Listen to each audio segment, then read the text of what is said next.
1534, au moment où le vent de la Réforme souffle sur toute l'Europe du Nord, le roi d'Angleterre Henri VIII veut annuler son mariage. Mais le pape le lui refuse, le début d'une longue rupture. Henri VIII a dit, bon, dans ce cas-là, je vais être le chef de l'Église en Angleterre. Lorsque tout cela a commencé et qu'il n'a pu obtenir le divorce qu'il souhaitait, il serait peut-être plus juste de dire qu'il a agi comme un enfant gâté. Henri est habitué à ce que ses désirs soient des ordres. Et après, il a profité de la Réforme pour installer un mouvement antipapal. La première fille du roi, Marie, accède au trône et restaure le catholicisme dans le sang. Ses 5 ans de règne ne seront que persécution et martyrs. À la mort de Marie, la seconde fille d'Henri VIII, la reine Élisabeth, renoue avec la foi anglicane qui devient religion d'État. Le pape excommunie la reine Élisabeth, ce qui reste un événement douloureux pour les catholiques. Ils sont devenus des traîtres, perdant toute loyauté envers la reine, et cette situation est extrêmement difficile pour l'ensemble des catholiques, du XVIe au XVIIIe siècle. Elle décrète que l'Église d'Angleterre est l'Église d'État.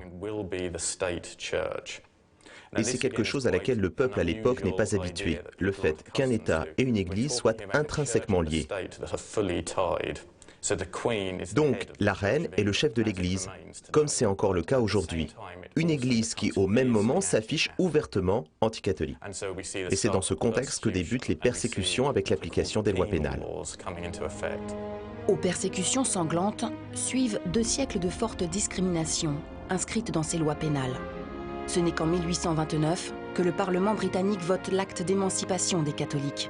Ils retrouvent ainsi leur droit de culte.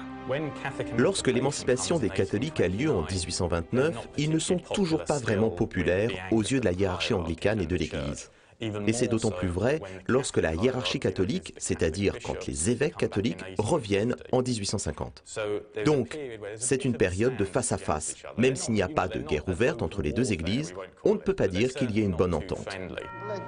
Nous déclarons œcuménique ce concile. Vatican II est un concile d'espérance et d'ouverture pour l'Église romaine, y compris dans ses relations avec l'Église d'Angleterre.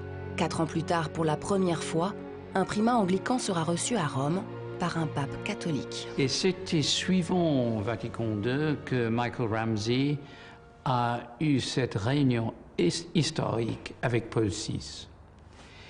Et la chose même plus intéressante, c'est que depuis cette réunion, chaque archevêque de Canterbury et chaque pape se sont réunis. Et chaque fois qu'ils ont fait ça, nous avons eu une avance dans les relations entre les 2 églises. Sous les voûtes de la cathédrale de Canterbury, orgues et trompettes ont salué ce matin l'arrivée de Jean-Paul II au siège de l'église anglicane. En 1982, Jean-Paul II se rend en Angleterre. C'est un moment de grande espérance, parce qu'à cette époque, tout le monde sent que quelque chose peut se passer, que les 2 églises vont peut-être se rapprocher, qu'une reconnaissance des ordres anglicans est possible.